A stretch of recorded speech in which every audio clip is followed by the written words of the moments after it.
Hey everybody, Chris from Plays with Water here. Today's video we're going to be doing a species profile on the axolotl. I'm seeing more and more people keeping these, which I think is excellent. They're a really fun animal to take care of, as long as you meet a few certain criteria of their certain needs and whatnot. They can be relatively easy to keep. So today we're going to go in depth and take a look at the axolotl. Alright, first I'd like to talk a little bit about where they come from in the wild. Now, in the wild, they were normally found down in cold water streams and ponds in Mexico. Initially, there were 3 lakes, I believe, they were found in, 2 of which no longer exist. I know one of the 2 that no longer exist had been drained for flood control around Mexico City. The one that is still around is now mostly just marshland. So their wild, where they come from in the wild is almost essentially no longer there. They're listed as endangered, and which is a real shame. But before becoming endangered, they were actually a staple food in Mexican markets and also eaten by the Aztecs, which I thought was a pretty interesting bit of knowledge to have. Now, the reason why they're still very popular and generally readily accessible is because they are very easy to keep in captivity. Initially, they were kept in captivity for research labs because they have the ability to regenerate body parts and even organs in certain circumstances. So obviously, anything that regenerates is of, it wants to be understood by scientists for medical research and whatnot. And that had trickled down into the exotic pet trade. So I see them at reptile shows. I even see them at Petco every once in a while. Small LFSs around, and and that's actually saved the species. There are some groups that are trying to breed them in captivity and release them in the wild. The little bit I've read or seen on that, it does work. Another major contributing factor to why they're failing in the wild is because of invasive species such as perch and tilapia, which eat their natural food sources and also their young.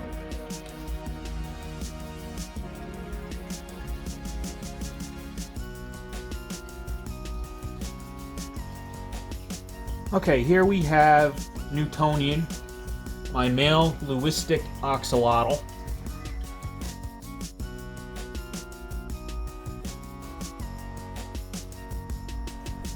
I've had him for about 4, maybe 4.5 years now. I got him as a 2.5 inch juvenile from a reptile expo.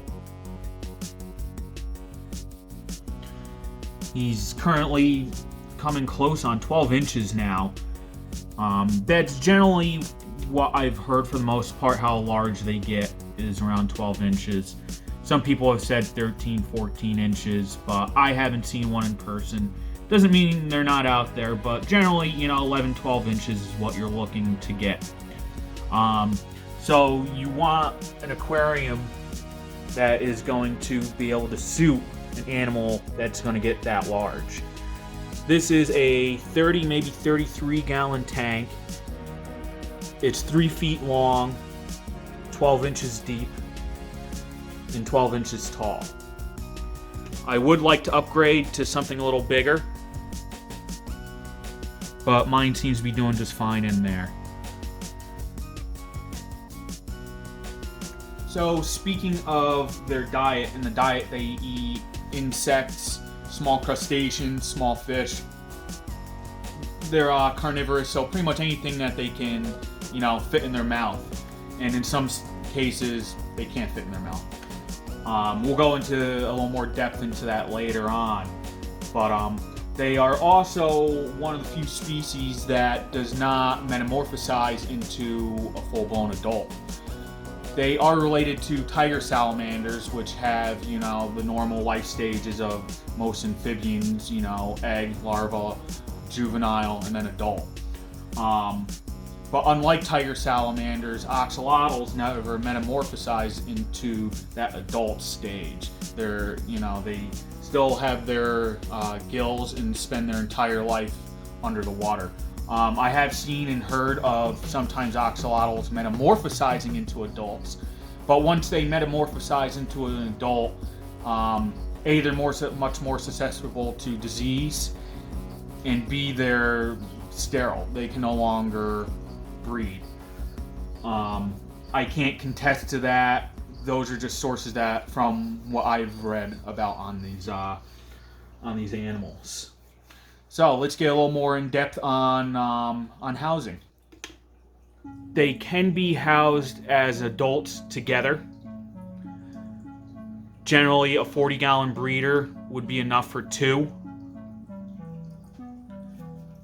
If you want to house 3, 55-gallon, and just make sure your aquarium is large enough where they have plenty of room to turn around and whatnot.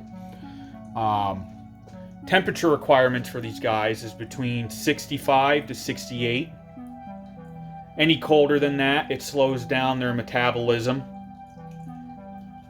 They can handle it a little bit.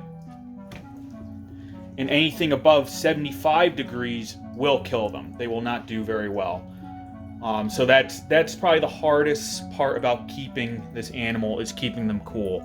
I've seen everything from fans to aquarium chillers to even floating frozen water bottles in their tank. Now, I got kind of lucky. I found a spot in my basement. Even though the ambient temperature down here, I keep it around 70, 71 for all my other fish tanks. This spot of my basement, being so close to the garage, this tank rarely gets above 68. So that's been a bit of a blessing in disguise for me. I'm very lucky in that aspect. 2 other things you can do is always have an open top. You could put egg crating up top just in case you're worried about them jumping out. I have heard of them jumping out of aquariums. But you don't want it completely covered. Just evaporation alone will drop the temperature of the tank down quite a bit. And also keeping it low to the ground. The ground is always going to be cooler than up in the air. So that's another trick to keeping your aquarium nice and cool for these guys. As far as aquarium decorations, if you know anything about any of my tanks, everything is real plants, rocks, logs, sand. That's just how I like to do things. You don't necessarily need live plants and live rocks for their aquarium. You can do all sorts of, decorations. The biggest thing to keep in mind with axolotls, especially when they're juveniles, is they will try to eat anything that fits in their mouth, and sometimes things that don't fit in their mouth. So when they're young, I found the best thing to do is to keep them on a bare bottom tank or on slate, something they can't ingest. Pea gravel, all your crazy looking color aquarium gravels, and even sand at a young age can cause impaction. And so what's going to happen is they're going to eat those rocks or gravel or what have you, and it's going to get lodged in their intestine, and they can't pass it because they're so small. And if they can't pass it, they can't eat, they can't digest, and inevitably they're going to starve and die. As they get older, generally around like 4 or 5 inches, you can start keeping them on sand, which is what I prefer to do. Or you can keep them on, the bare bottom or slate bottom tanks. The only drawback I've heard to a bare bottom is they can be a little on the uncomfortable side because they can't really grip anything because it's just smooth glass on the bottom. As a juvenile, I did keep Newtonian on a bare bottom and didn't have any issues. But every individual is different, so you got to keep that in mind. Just like dogs, cats, fish, everybody has a different personality, and certain things are going to bother them that aren't going to bother another individual. But general rule of thumb, nothing they can eat. As an adult, if they do ingest a little bit of sand, It's small enough that they can pass it through. I've never seen Newtonian eating it, but it's always a good precaution. Another thing that I like about having the sand is it provides a lot more surface area for beneficial bacteria. Now, anyone that's familiar with fish keeping knows the more surface area, the better. As far as diet is concerned, what I feed mine is mostly earthworms or night crawlers, whatever you want to call them, which is an appropriate staple for them. I also do feed frozen bloodworms and mysis shrimp and brine shrimp pellets. Speaking of pellet foods, they do readily accept pellets such as salmon pellets, trout pellets. Those types of pellets you can actually buy in bulk on Amazon for fairly cheap. We'll see if we can find a link to put in the description for you. But the way they hunt and find their food is on smell. Their eyesight is very poor. I do think they use it to an extent, but they depend mostly on their sense of smell. When they do eat, they encroach on their prey, and they open their mouth very quickly, creating a vacuum, just like a lot of large predatory fish. Whenever I walk up to the aquarium, my axolotl comes right up front. He recognizes me as a food source, so that's why I believe they do use their eyesight a little bit, even though it is very poor. So just as long as you're not feeding them anything that has plant-based things in it, like cichlid food, for example, is going to have like spirulina in it and other and like seaweeds and things like that, which is fine for African cichlids or predatory fish. But as far as for an axolotl, I would not recommend it. Now, a lot of people also will say that axolotls are considered a dirty pet, meaning that they produce a lot of waste. Now, you always know when my axolotl has gone to the bathroom because there's usually a pretty big size, for lack of better words, turd sitting on the bottom of the tank. Now, the way I've addressed that is I will spot clean, which is much easier than trying to spot clean fish waste because it's a reasonably large piece of it. But also what I do is I have bladder snails and a mystery snail. There's the mystery snail now. Now what the snails are going to do is they're going to find that poo and they're going to start munching on it and eating it. And that's going to allow all the bacteria to further break it down. So I heavily recommend at least bladder snails. I've heard some people say that mystery snails can eat the slime coat or bother your axolotl. Now, I've been keeping axolotls for about 10 years. This is not my first axolotl. And I've never had any issue with a mystery snail bothering it. The big thing is making sure you have a mystery snail large enough that the axolotl cannot accidentally eat it, because that will lead to impaction just like the gravel or sand for juveniles would.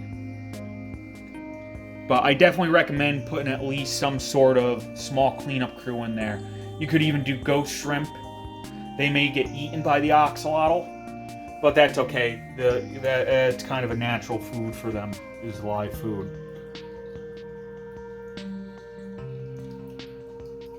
Now, as far as actual mechanical filtration, on this tank, it's a little overboard. I used to always keep just a hang-on back on these guys, but I had this filter kicking around, and I just didn't like the look of the filter being inside the tank. So I set this up. This Fluval 206 is doing an incredible job, but like I said, every once in a while she just makes a big poo and I either spot clean it or the snails take care of it. There isn't a lot of fish food floating around in there.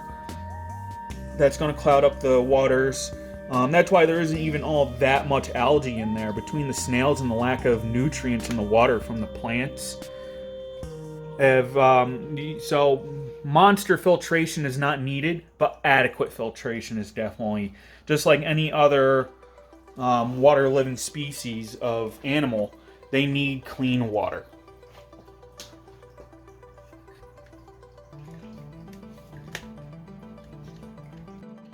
Another thing worth mentioning when we're talking about filtration is flow. Now, where they come from in the wild, they're also very slow-moving streams, ponds, rivers, so they don't like a lot of flow. It tends to disrupt their external gills, which are very sensitive. Which also leads me to roommates. Now, like I said, I have snails with mine. Ghost shrimp would also be appropriate, even though they would also be a food source for them. Now, concerning fish, I personally don't like to keep fish with mine. And this is something I can attest to and I have seen. For a little while, I would throw in some guppies in there as a food source for her. And she would usually eat them within a day. But every once in a while, there's one or two that were able to hide and get away from her and survive in the tank. Which is good, showing that the tank is nice and healthy. But what they would do is they would actually come and pick at her gills every once in a while, which he did not like. So I no longer keep any fish in with my axolotl. Some people have said, smaller species of danios and white cloud minnows are safe because they occupy the top part of the aquarium, and axolotls generally stay towards the bottom.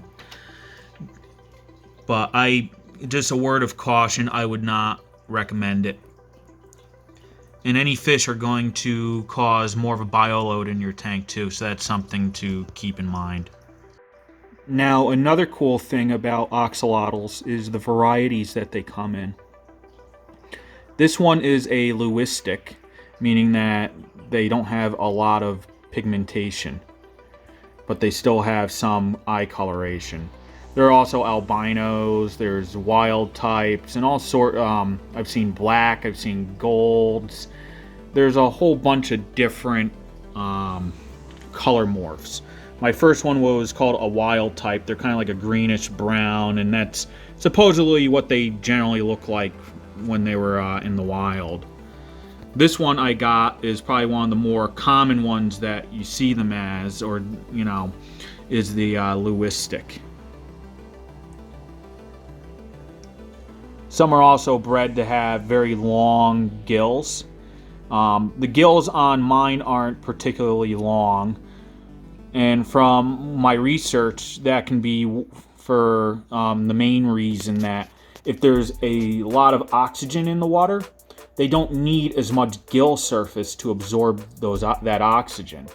So, as a way of adapting to low oxygen conditions, they can extend or have longer gills. But like I said, some are bred to have longer gills.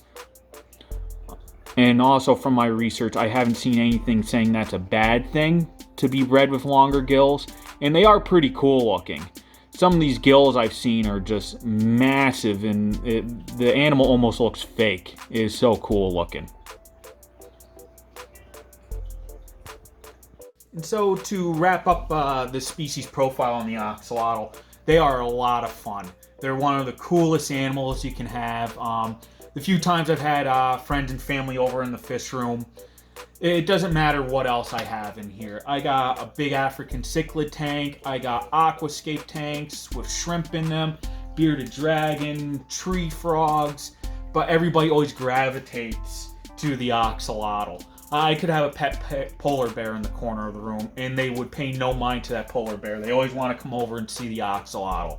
So as long as you meet the few major requirements for them, such as temperature being a big one, and whatever you have as far as the substrate and diet for these guys, they're relatively easy. I do weekly water changes on this. Sometimes I can even go a few days longer because, like I said, the way I have my filtration and cleanup crew set up in here, along with the plants and the tons of surface area for beneficial bacteria that's going to work with the nitrogen cycle. So definitely give them a shot, and always don't use this as your only resource of information on axolotls. Do as much research and ask as many questions as you can about any animal you're looking to keep. So in short, be good, and we'll see you on the next one. Thanks.